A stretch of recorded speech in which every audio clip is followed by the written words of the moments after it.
the need for regional collaboration on all issues, but particularly transportation issues and initiatives.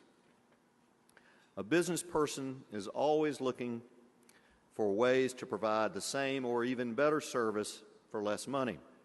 That is particularly true in an economic environment like the one we are currently in and have just been through.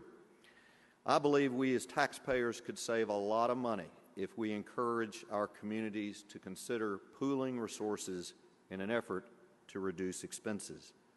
Specifically, the personnel and administrative expenses for the police departments of Sherwood, North Little Rock, Maumelle, and Jacksonville. Personnel and administrative expenses total $73 million. The personnel and administrative budgets for streets and sanitation total $23 million, and the fire department budget for the 5 cities I mentioned is $46.3 million. That's personnel and administrative expenses.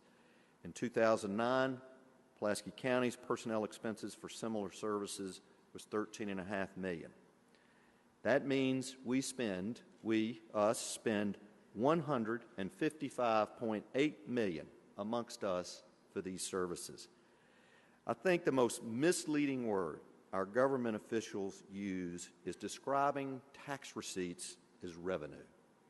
That implies we are choosing to buy goods and services from the government. Well, the reality is governments have no money other than what they take from their citizens in taxes, or in the case of the federal government, print.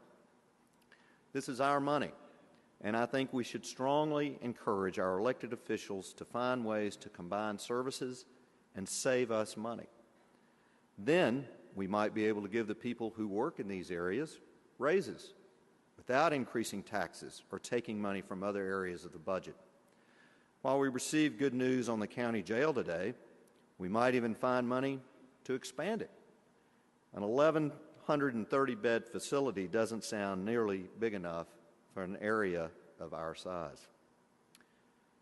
Voters often reject tax increases, and I believe one of the main reasons is that people inherently know there is a lot of waste in the system and that significant savings can be achieved. Until our leaders make a serious effort to find those savings, voters are not going to give them any more money. By the way, the 3 school districts, Little Rock, North Little Rock, and Pulaski County Special School District, have a combined budget of $551 million.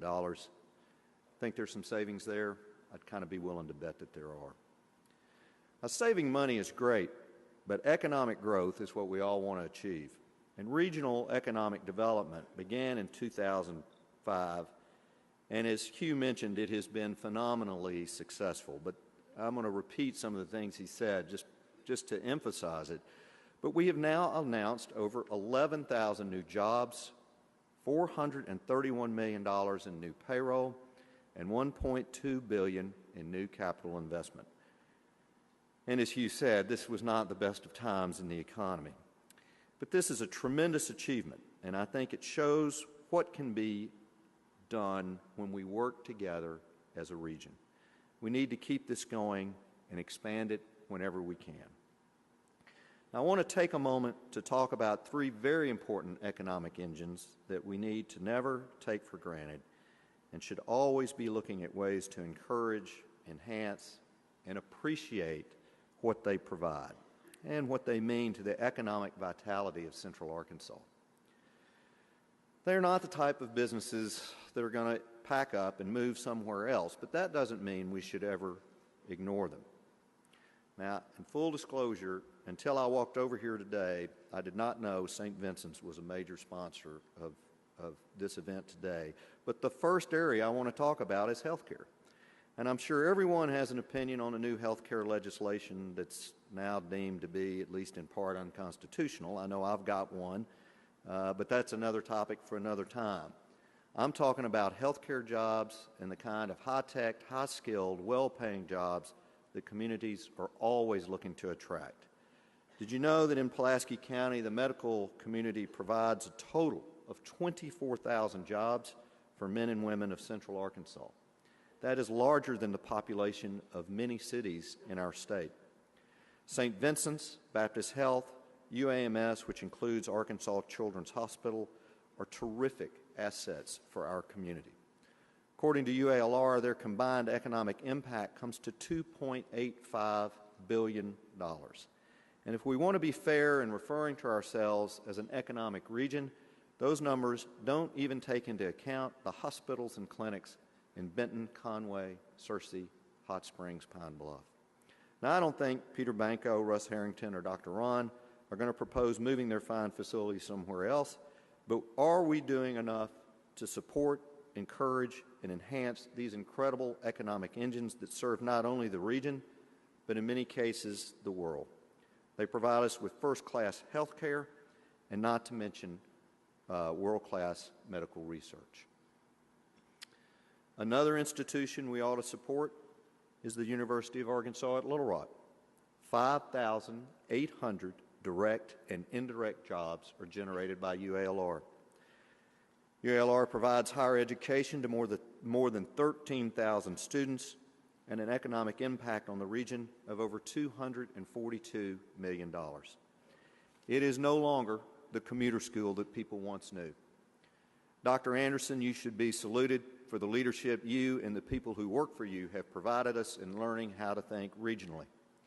Just last week, UALR spearheaded a regional community summit that brought together business and political leaders from all over Central Arkansas to hear about what has worked in other communities and to brainstorm about where we need to go. Thank you, Dr. Anderson and UALR, but please don't stop there. 8 years ago, we were only talking about regionalism. Now we're on the march, and we do not need to stop. If anything, we need to pick up the pace. And if we want to be truly regional, let's not forget the other higher education institutions: Harding University, Hendrix College, University of Arkansas Pine Bluff, University of Central Arkansas, Philander Smith, Arkansas Baptist College, and Pulaski Tech. We need to support and cooperate with all of these economic engines, as they can only make our region better. The third economic engine I'm going to talk about is the Little Rock Air Force Base. My friend Larry Wilson and his family at First Arkansas Bank and Trust well know its importance. Little Rock Air Force Base provides 13,203 civilian and military jobs and has an economic impact on the region of $609 million. Since its inception, the business and political leadership has always worked together to maintain, enhance, and protect the Little Rock Air Force Base. It is consistently recognized as one of the best military facilities in the world, with some of the best community support. Today, they are flying C-130 planes into and out of dangerous places in this world, proudly displaying the words "The Rock" on the tails of their aircraft. We need to just as proudly support them. Any other community or politician would love to get that military base moved to their town. And believe me, there are no rules when it comes to getting a military base into your district in Washington, D.C. So it can happen. The Little Rock Air Force Base is here in Central Arkansas because of the regional support that started more than 50 years ago, and we need to continue to do what we can to make it the best it can be. We've got to put our money where our mouth is on regionalism. The Metro Little Rock Alliance, the 11-county consortium of Central Arkansas economic development interests, staffed by the Little Rock Chamber, is a good step in the right direction, but it is only a step. We've got to have people and resources in place that wake up every day thinking regional economic development, and a big part of that development is business retention and expansion.